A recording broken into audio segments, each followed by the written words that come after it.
Welcome to Werezilla's Retrospective. I'm your host, Werezilla.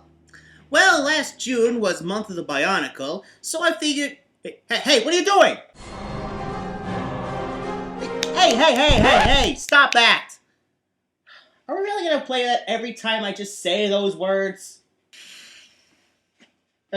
Whatever. This June, we're gonna be taking a look at another theme. One that both I, and most likely everyone watching this video, are definitely not the target audiences for. This is Displaced Demographic Month. You got a friend in me. When the road looks rough ahead and you're miles and miles from your nice warm bed, you just remember what your old past said. Or you got a friend in me. And we're starting with the king of the younger demographic, Barney the Dinosaur.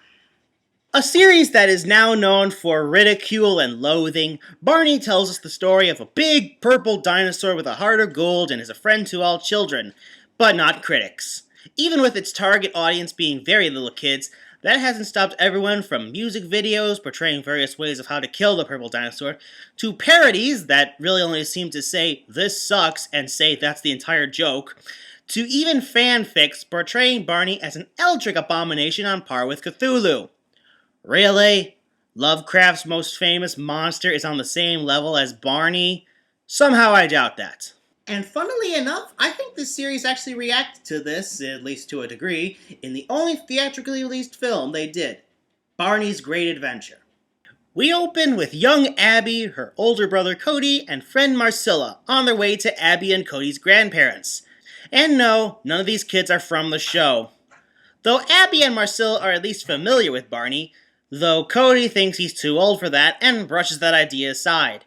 That is until they arrive at their grandparents' farm, where, through the power of imagination, Barney shows up.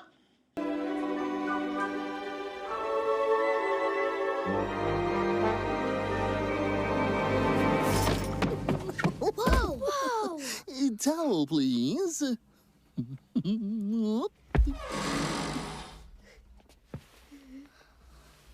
Thank you, Marcella. No signs of embarrassment. Barney's a lax dude. Barney and the girls break into song about imagination while Cody tries to pull the "I don't believe" trick. Yeah, Barney doesn't work the same way as fairies, so he's not going anywhere. Later that night, after yet another song with Barney and the girls, Oh, twinkle, little star, how I wonder what you are. is it wrong for me to say that Barney's goofy voice is better at singing than the real girls? Nah, probably not. Barney and Cody have a heart-to-heart about reality and imagination. See, but, you know, Cody, even for grown-ups, the real adventures in life start with a dream. A dream? Prove it. Oh, you can only prove it to yourself, Cody. Cody decides to finally just throw Barney a bone and wishes upon a star to have an adventure that no one else can. This leads to an egg crashing into the barn from space and no! No! Get that dog away from that space egg! No! Not after what happened in Alien 3. I do not want to see it and the dog get chest bursted! Thankfully, that doesn't happen. Instead, Barney, Cody, and the girls bring the egg to a bird expert in hopes of finding out what it is. After yet another song, yeah, the movie kind of forgot to mention that it's a musical in case you were wondering, and most of the songs are kind of They find out that it's a Dreammaker egg, which only shows up on Earth every 1,000 years, but can only be hatched in the spot it landed. An oddly specific yet easily achievable task, right? Well, that's until they lose it.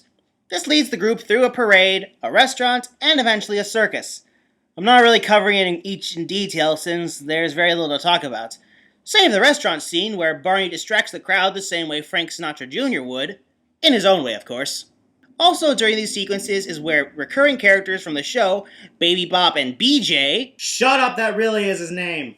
Make a few brief cameos. BJ unintentionally making the chase longer by throwing the egg thinking it was a ball, and Baby Bop asking people where her missing blankie is. I don't know where it is. After a juggler throws the egg into the air, the group loses it entirely, leading the kids to give up. We've lost it. You don't even want to find it. You never did. No. It was crazy kid stuff. No. What's wrong with just being a kid, Cody? What's wrong with that? The ultimate moral being taught here. Not to the children who enjoy the show, mind you, the series detractors. What is so wrong with being a kid? I feel like this movie, Cody in particular, was meant to be a commentary on the detractors, showing Barney and what he stands for, imagination, is ultimately a good thing. Consider in this universe, imagination seems to be an omnipresent force that can create life. It summoned Barney to the kids in the first place, and there are plenty of people who don't bat an eyelash at the sight of a giant purple dinosaur. He even seems to have connections all over the world, since everyone knows him because of the aforementioned imagination. If anything, it's Cody's skepticism that really stands out. And perhaps the best example of imagination existing as something that can create, the group finds the egg among a group of weather balloons already in the air, so they imagine a fallen log as an airplane, and it becomes one. So they get the egg back from the guy who was using it as a weight for his balloon, giving me the impression that as soon as he gave it back, his balloon flew off into space where he ultimately suffocated. They crash the wood plane into the farm, get a chance to introduce Barney to their grandparents, and they finally see the egg hatch. Put him on my blankie. There. Here you go, little fella. How? Oh.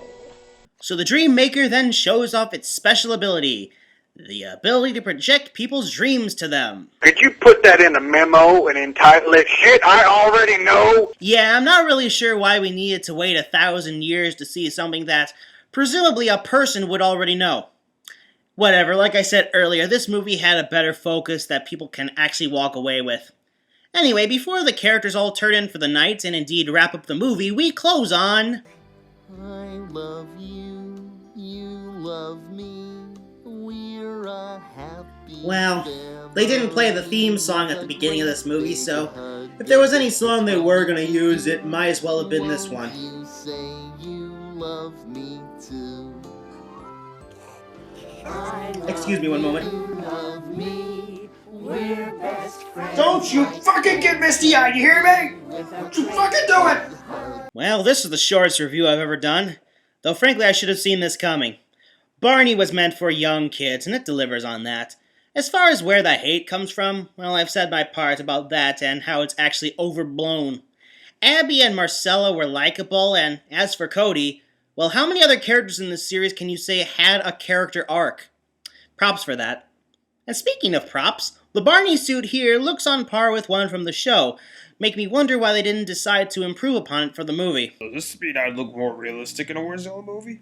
It was more of a suggestion than anything else.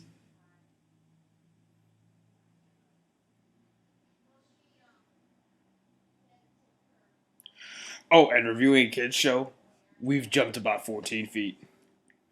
Less so than when we made our own Frankenstein monster? Don't question it! If I had any problems, it would be the lack of scope. Really, this could have been one of the many video specials since it really doesn't feel like movie material. I'm not asking Barney and friends to face off against a monster from space or anything like that, just that the stakes be higher. True, the Dream Maker won't show up again for another 1,000 years, but its gift really doesn't feel like it was worth all the trouble.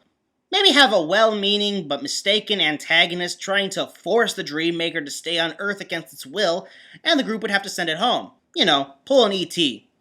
The message could still play a part, but if you're going to make a movie, not an episode. Is there anything we're covering this month that does fit that bill? Check. Well, yeah, there is, I guess. It's not gonna be the next one we're reviewing, is it? Nope.